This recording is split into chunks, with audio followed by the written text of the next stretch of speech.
старших классах как-то решил, что я какой-то худенький, щупленький, ну такой был по жизни, да.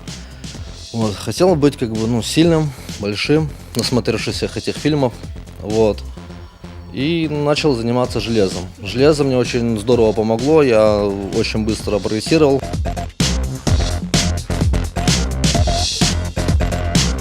Я развивался на тот момент в пауэрлифтинге, силовой троеборье. Выступал я неоднократно и на чемпионатах Крыма, Украины, занимал призовые места по юниорам. Также являюсь мастером спорта по жиму лежа.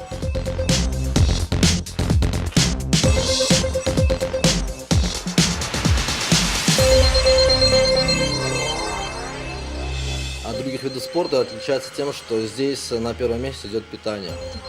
Вот. Занятия в тренажерном зале ежедневные.